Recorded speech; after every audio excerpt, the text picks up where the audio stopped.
One of the big things that's missing on PlayStation VR2 are social spaces. You know, places where big groups can hang out online and play some random games together. On PSVR1, we had some great options for this stuff, most notably Rec Room and Sports Bar VR. These were places we could hang out online with friends, meet new people, and play all kinds of games. Darts, skee-ball, bowling, table tennis. But these games haven't made their way over to PSVR2 yet, and they might never make it. So what we're left with are games like Black Hole Pool that launched this week on PSVR2 that lets a bunch of us hang out in a social space, but focus on one sport, and one sport only.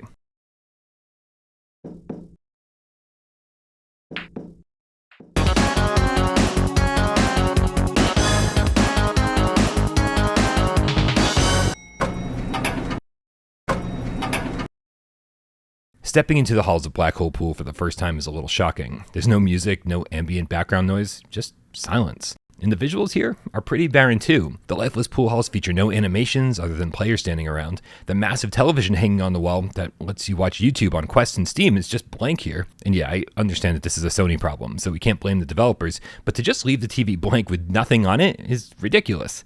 Literally anything would add some ambiance. And the resolution, which you'd think would be firing on all cylinders here with ultra-sharp environments that are super sampled to death, just isn't all that great. And when you add in the Mura, it starts looking like a PSVR1 game. And this is it. There's no other pool halls to unlock. There's just a single player room, the lobby for private games, and the Hustler's Lounge, all lifeless. It's a really disappointing first impression, especially compared to something like Forever Pool, that features a much livelier setting with music and background noise, and a handful of other pool halls to unlock as part of the progression system.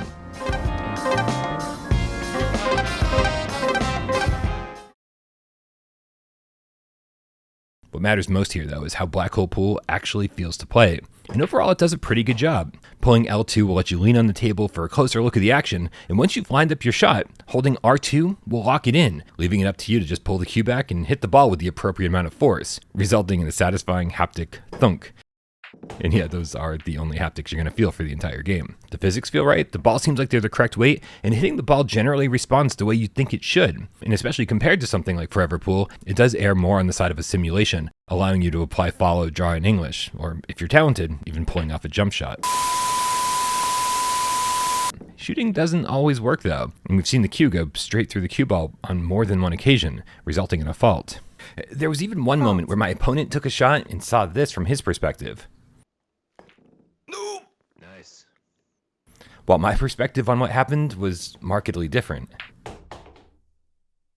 I kept the shot assist lines on for the first hour or so. Having this option on will show you the trajectory of the ball, but it does feel like cheating. So once you get a feel for the game, I think most people will turn them off to up the realism a bit. And while it's nice that Black Hole Pool gives you this option, there just aren't many other options when it comes to setting up the game. The rules here are the rules. So if you grew up playing pool a specific way like I did, there are zero customization options here. So you're playing 8-ball, 9-ball, or 10-ball the way that Black Hole Pool wants you to play. False. So when the other player scratches and you get to put the cue ball down on the table, you get to put it down literally anywhere you want and hit any ball regardless of where you put the cue ball down.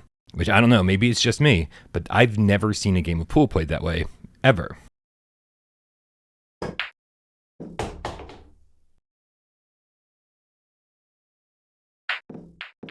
If you do put down the cash for Black Hole Pool, there's definitely enough here to warrant the price, just from the sheer number of hours you're going to get out of playing this one. The practice lounge is where you can play against a giant enemy eyeball AI, Jesus, who puts up a pretty good fight. The VIP area is where you can hold private parties for up to 10 players, and then the 10-player Hustlers Lounge is where you'll encounter whoever's playing at the moment, where I've already run into plenty of PSVR2 and Quest players. There's a detailed character creator, along with a boatload of costumes, though the character models themselves can look a little funny, with weird twisty cartoon wrists, or with the pool cue coming out of their stomachs when they take a shot. And the more you level up, the more cosmetics you'll unlock.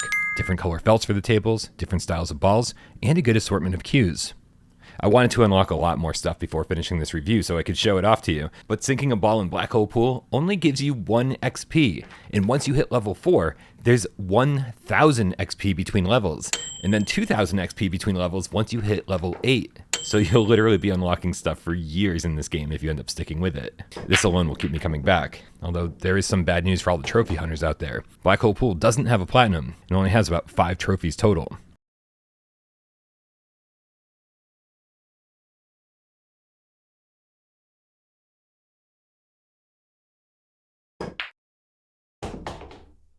for being a social game featuring just one sport, Black Hole Pool is pretty bare bones and could use a ton of improvements. The ability to watch YouTube on the screen has been stripped out and replaced with nothing.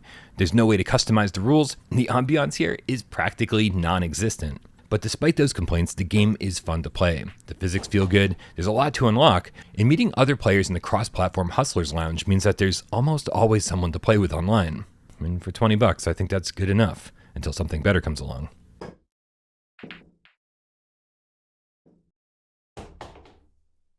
Fault.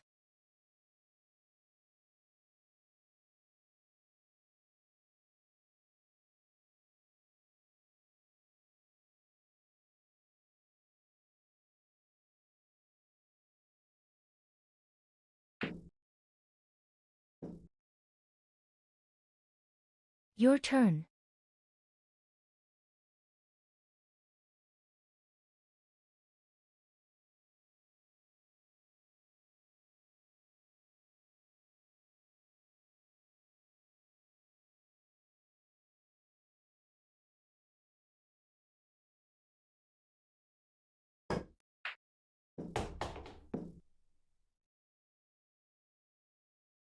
You win.